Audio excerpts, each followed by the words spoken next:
সুলতানপুর গ্রামে এক কৃষকের পরিবার বাস করত। পরিবারে ছিল একটি ছেলে, ছেলেটির নাম ছিল তামিম। তামিম তার পরিবারের অভাব অনটন দেখে তার বাবাকে বলল, আব্বা, আমাদের সংসারের যে অবস্থা তাতে কিছুদিন পরে আমাদেরকে না খেয়ে থাকতে হবে। তার থেকে বরং আমি শহরে গিয়ে দেখি কিছু করতে পারি কিনা। আচ্ছা ঠিক আছে বাবা, তুই বরং তাই কর।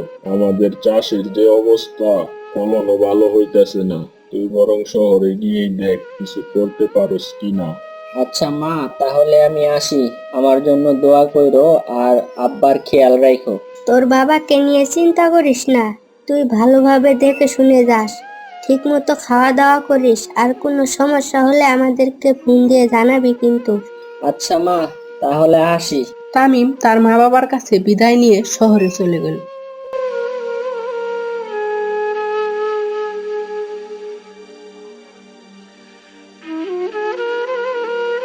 শহরে গিয়ে বেশ কিছুদিনের মধ্যে ভালো একটি চাকরি পেয়ে গেল। চাকরি পাওয়ার কয়েক বছরের মধ্যেই তামিম অনেক টাকা রোজগার করে নিল। একদিন সে ভাবল, কয়েক বছরেই তো অনেক টাকা ইনকাম করে নিলাম, এবার বাড়িতে যাওয়া যাক। কিন্তু কাউকে না জানিয়েই বাড়িতে চলে যাব। বাড়িতে গিয়ে সবাইকে চমকে দেব। পরের দিন সকালবেলায় তামিম তার গ্রামের উদ্দেশ্যে রওনা দিল। গ্রামের বাজারে পৌঁছে দেখে সন্ধ্যা হয়ে গেছে। তাই তামিম ভাবল, আরে, খালার বাসা তো আমার বাজারের পাশেই। আজকে না হয় খালার বাসা থেকে ঘুরেই যাই। এই ভেবে তামিম তার খালার বাড়ির উদ্দেশ্যে হাঁটা শুরু করলো। তামিম তার খালার বাসায় পৌঁছাতেই তামিমের খালা তামিমকে দেখে জিজ্ঞাসা করলো, আরে বাবা, তুই হঠাৎই আমাদের বাড়িতে, ঢাকা থেকে কবে আসলি?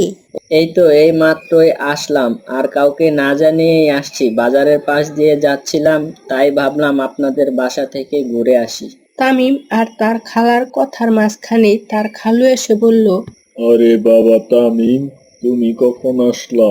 এই তো কিছুক্ষণ হলো আসলাম, ঢাকা থেকে সরাসরি আপনাদের বাসায় আসলাম খালু। ও আচ্ছা, আজ তো অনেক রাত হয়ে গেছে। তাহলে আজকে রাতটা আমাদের এখানেই থেকে যাও।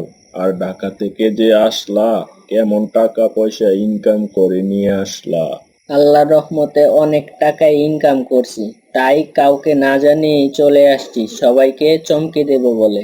তাদের মধ্যে অনেক কথা হলো। কথা শেষে তামিমের খালু বলল, আচ্ছা তামিম, তাহলে তুমি পাশের ঘরে হাবিবের সাথে শুয়ে পড়ো।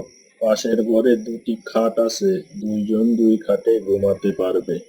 তামিম ঘর থেকে চলে গেলে তার খালু ভাবতে লাগলো, তামিম তো ঢাকা থেকে অনেক টাকা পয়সা নিয়ে আসছে, বাড়িতেও জানাই নাই। তারে মাইরা যদি টাকা পয়সা গুলা রাইখা দেই, তাহলে কেউই জানতে পারবে না।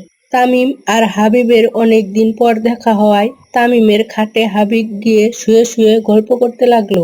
গল্প করতে করতে এক পর্যায়ে হাবিব তামিমের বিছানায় শুয়ে ঘুমিয়ে পড়ল।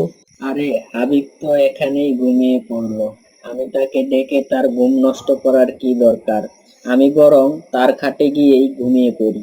বেশ কিছুক্ষণ পর তামিমের খালু একটি ছুরি হাতে তাদের ঘরের সামনে এসে বলল, ঘরে গিয়ে এক মুহূর্ত দেরি করা যাবে না। ঘরে গিয়ে এই ছুরিটা তামিমের গলায় চালাবো, তারপরে তাকে মাটিতে পুঁতে দেবো। এই ভেবে তামিমের খালু ঘরে গিয়ে ঝাপসা অন্ধকারে তামিম ভেবে তার নিজের ছেলেকেই গলা কেটে ফেলল। তখনও সে বুঝতে পারল না সে তার নিজের ছেলেরই গলা কেটে ফেলেছে। তামিমের খালু তাড়াহুড়া করে লাশটি নিয়ে জঙ্গলে পুঁতে রেখে আসলো।